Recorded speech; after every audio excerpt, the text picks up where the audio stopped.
दोनों में से एक ने भी पीछे मुड़कर देखने की कोशिश नहीं की। ऊपर आते ही दोनों को अपनी उड़ती हुई सांसों को काबू करने में 2 मिनट का समय लगा। अगले ही पल पूजा के घर के बाहर एक कार आकर रुकी। उस कार में कोई और नहीं बल्कि काजल के मम्मी पापा थे।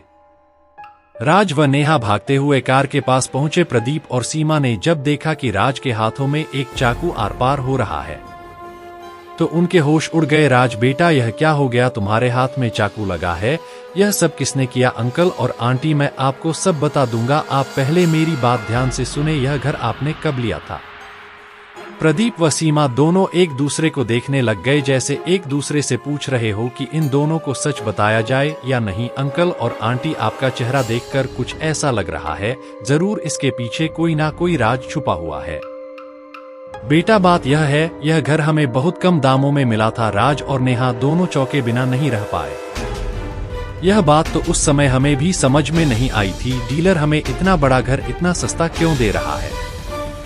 फिर तेरे अंकल ने डीलर से पूछा तो उसने बताया यहाँ का कोई भी व्यक्ति यह घर खरीदना नहीं चाहता, क्योंकि एक लड़की ने अपने परिवार के सभी लोगों को जान से मार दिया था, सबका गला काटा गया था। कहते हैं उस लड़की पर किसी भूत प्रेत का साया था।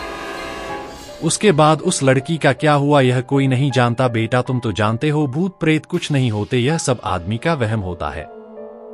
उसके बाद से हम यहाँ रह रहे हैं, हमें यहाँ रहते रहते करीब 1 साल हो गया है। पर अंकल, आज उस लड़की को हम दोनों ने अपनी आंखों से देखा है। राज बेटा, इस विषय में बाद में बात करेंगे, पहले यह बताओ काजल कहाँ है? अंकल जी, हमने सारा घर छान मारा पर हमें काजल का कोई नामो निशान नहीं मिला। प्रदीप व सीमा दोनों इस समय बहुत परेशान नजर आ रहे थे। बेटा, तुम्हारी बात ठीक है, पर हम माँ बाप कैसे अपनी इकलौती लड़की को मौत के मुंह में छोड़ दे? अभी तुम ही कह रहे थे कि हमारे घर में एक लड़की है, शायद उसे अब लड़की कह देना सही नहीं है। अब यह साबित हो गया है कि वह उसी लड़की की आत्मा है जिसने अपने पूरे परिवार को जान से मार डाला था। बेटा, अगर यह वही घर है तो फिर वह मेरी काजल को नहीं छोड़ेगी। मुझे मेरी बेटी को बचाना होगा। प्रदीप व सीमा दोनों अपने घर के अंदर घुस गए और दोनों जोर जोर से अपनी बेटी काजल को आवाज देने लगे। काजल, मेरी बेटी, तुम कहाँ हो? राज व नेहा बाहर ही खड़े थे। राज ने अपने हाथ से चाकू निकाल लिया था। राज, हमें भी अंकल आंटी जी के साथ रहना चाहिए, कहीं वो आत्मा अंकल और आंटी जी पर हमला ना कर दे। राज ने सहमति में सिर हिलाया। उसके बाद दोनों भी घर के अंदर थे। अंदर जाते ही उन्हें काजल के पापा मम्मी की आवाज सुनाई दी। काजल बेटा, उठ जा, तुझे क्या हो गया? देखो, तुम्हारे पापा तुम्हारे पास है। राज व नेहा भागकर काजल के रूम में गए तो देखा काजल अलमारी के बाहर नीचे फर्श पर पड़ी थी। काजल के मम्मी पापा दोनों उसे होश में लाने की कोशिश कर रहे। राज व नेहा को थोड़ी राहत मिली। दोनों जल्दी से भागकर काजल के पास गए। भगवान का बहुत बहुत शुक्र है जो काजल हमें सही सलामत मिल गई। अभी राज कुछ और कहना ही चाहता था कि छत पर लगा पंखा फर्श पर गिर गया। चारों एक साथ झुके। अंकल, हमें जल्दी से काजल को घर के बाहर निकालना होगा, वरना यह आत्मा हम में से किसी को भी नहीं छोड़ेगी। प्रदीप कुमार ने जल्दी से काजल के बेहोश शरीर को उठाया और ड्राइंग रूम की तरफ चल दिया। बाकी तीनों भी प्रदीप कुमार के पीछे पीछे चल दिए। अभी प्रदीप कुमार ड्राइंग रूम में दाखिल हुए ही थे कि पूरे ड्राइंग रूम में अंधेरा हो गया। प्रदीप कुमार अपनी जगह पर ही खड़े हो गए। पीछे से आ रहे राज व नेहा ने अपने फोन की टॉर्च ऑन करने की सोची तो अगले ही पल कुछ देर पहले वाला सीन याद आ गया। पर सीमा देवी ने अपना फोन निकाला और अपने पति की तरफ बढ़ गई। राज ने जैसे ही देखा काजल की मम्मी टॉर्च ऑन करके ड्राइंग रूम की तरफ बढ़ रही है, वह जल्दी से काजल की मम्मी की तरफ भागा। सीमा और प्रदीप के बीच 10 कदम का फासला रह गया था। तभी तीनों को नेहा की दर्दनाक चीख सुनाई दी।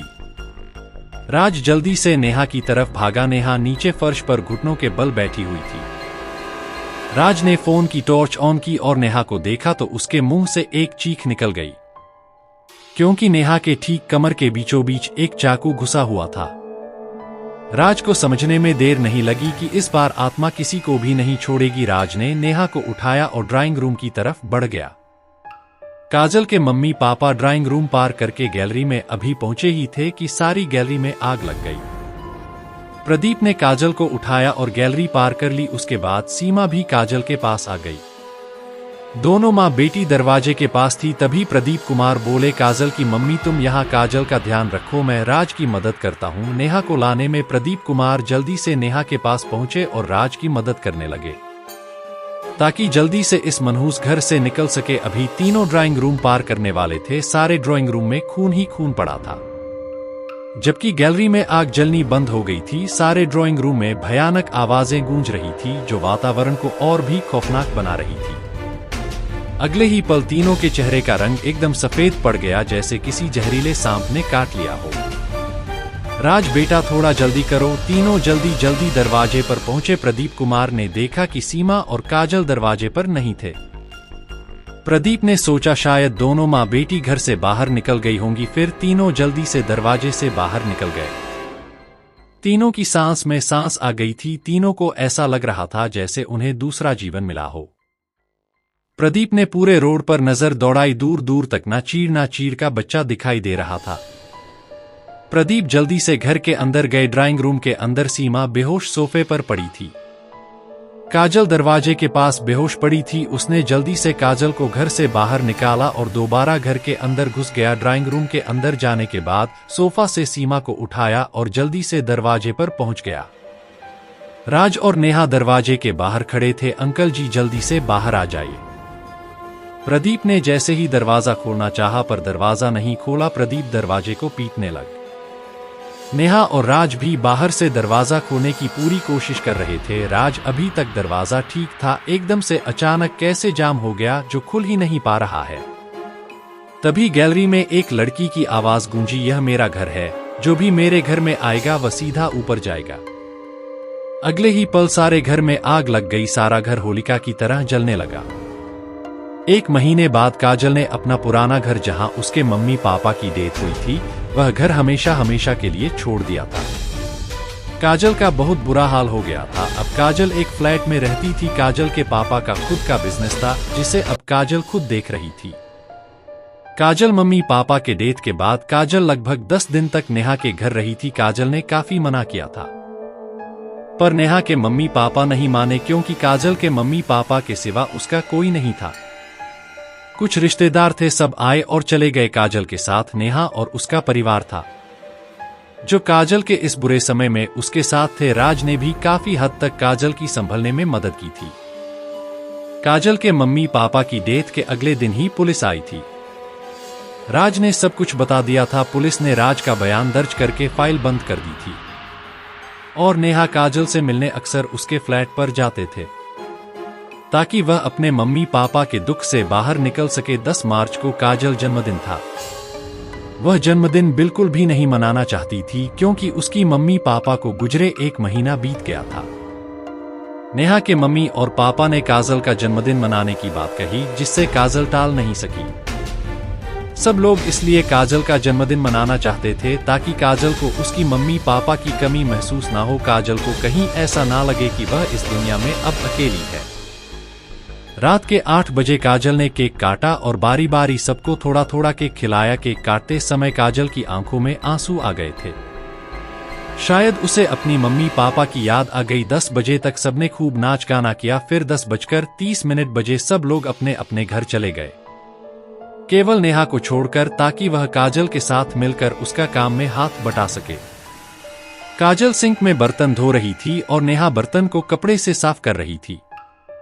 काजल खुश दिखाई दे रही थी कि उसे नेहा जैसी दोस्त मिली जो उसके बुरे समय में भी उसके साथ खड़ी। काजल के चेहरे पर खुशी थी कि इतने सारे लोग उसके लिए आए थे। नेहा यार, तुम और तुम्हारा परिवार कितना अच्छा है, जो मुझ जैसी लड़की को भी अपनी लड़की की तरह प्यार करते हैं। सच बोलूं तो मैं सोच ही रही थी कि मम्मी पापा के बाद जिंदगी कैसे काटूंगी, पर अब मुझे किसी बात का गम नहीं है। मेरी बहन, हम सब तेरे साथ हैं। इसी को तो दोस्ती कहते हैं। काजल बातें करते करते बर्तन धो रही थी कि अचानक उसके मुंह से एक जोरदार चीख निकली। नेहा ने उसे पकड़कर झंझोड़ा। काजल, क्या हो गया? तुम इतनी जोर से क्यों चीखी? काजल ने अपने दोनों हाथ ऊपर किए, जिसे देखकर नेहा की भी चीख निकल गई, क्योंकि काजल के दोनों हाथ खून से सने हुए थे। कोई नुकीली चीज बर्तन साफ करते समय चूक गया था। अगले ही पल फ्लैट की लाइट चली गई। दोनों पहले ही डरी हुई थी और अब कुछ ज्यादा ही डर रही थी। तभी फ्लैट का दरवाजा खुला और एक साया अंदर आया। एक डरावनी आवाज उसके मुंह से निकली, आई एम बैक, हमें छोड़ दो प्लीज। हमने तुम्हारा क्या बिगाड़ा है, हमें छोड़ दो। साया धीरे धीरे दोनों की तरफ बढ़ रहा था, उसके हाथ में 2 चाकू थे। बोलो, मेरे बाप ने अपनी रखेल के साथ मिलकर मेरी मां को ऐसे मारा कि सबको लगे यह सब एक दुर्घटना है। मेरी मम्मी ने छत से कूदकर खुदकुशी की यह बात मेरे बाप ने साबित कर दी, क्योंकि जिस दिन मम्मी की डेथ हुई उस दिन मेरा बाप शहर में ही नहीं था। लेकिन काजल, तुमने 3 साल का समय क्यों लिया यह सब करने के लिए? काजल की आंखों में आंसू आ गए। बात दरअसल यह थी कि 2 महीने पहले रात 1 बज रहा था। मेरा बाप और वह रखेल दोनों आपस में बात कर रहे थे। किचन में पानी पीने गई थी, आते समय वह दोनों आपस में बातें कर रहे थे कि उन्होंने मेरी मम्मी को कैसे छत से धक्का दिया। उसके 3 महीने बाद मेरे बाप ने अपनी रखेल से शादी कर ली। मैंने एक लंबी योजना बनाई। छत से जो पंखा गिरा उसके नट बोल्ट ढीले कर दिए थे। घर में गैस का सिलेंडर खुला छोड़ा था। जब तुम दोनों घर से बाहर गए, पापा मेरी सौतेली मां को लेने अंदर आए, तभी आग लगी। मैंने उस समय जलती तीली उन पर फेंक दी। मैं ही चुड़ैल बन जाती थी और तुम्हें डराया था। जो चाकू मैंने तुम्हें मारे उसके लिए मैं माफी मांगती हूँ। राज, अगर तुम्हें लगता है कि हमने कुछ गलत किया है तो तुम पुलिस को बता सकते हो। तुम दोनों ने मिलकर अच्छा ड्रामा किया। तुम दोनों फ्रेंड्स का तालमेल गजब का था। काजल, तुम्हारे पास क्लोरोफॉर्म वाला रुमाल था। तुमने सीमा को बेहोश किया ताकि वह घर के भीतर रहे, और तुम्हारे पापा जब उनको लेने अंदर जाए तब तुम आग लगा दो। तुम दोनों ने परफेक्शन के साथ पूरा घटनाक्रम किया। उस समय मुझे समझ में नहीं आया, लेकिन फिर धीरे धीरे सब समझ गया। राज ने एक नजर दोनों को देखा और जेब से फोन निकाला। नेहा और काजल दोनों राज को ही देख रहे थे। राज ने फोन मिलाया, कितनी जल्दी आओगे? अगले ही पल राज ने फोन काट दिया। अगले ही पल दरवाजे से एक आदमी अंदर आया। सर, ये आपका पिज्जा। अरे, अब हम तीनों दोस्त हैं, फिर मैं कैसे तुम्हारा साथ नहीं दूंगा। हाँ, दोनों ने राज को गले लगा लिया। तो दोस्तों, वीडियो अच्छी लगी हो तो वीडियो पर लाइक और कमेंट जरूर करें, और ऐसी हॉरर कहानी सुनने के लिए चैनल को सब्सक्राइब भी कर लेना।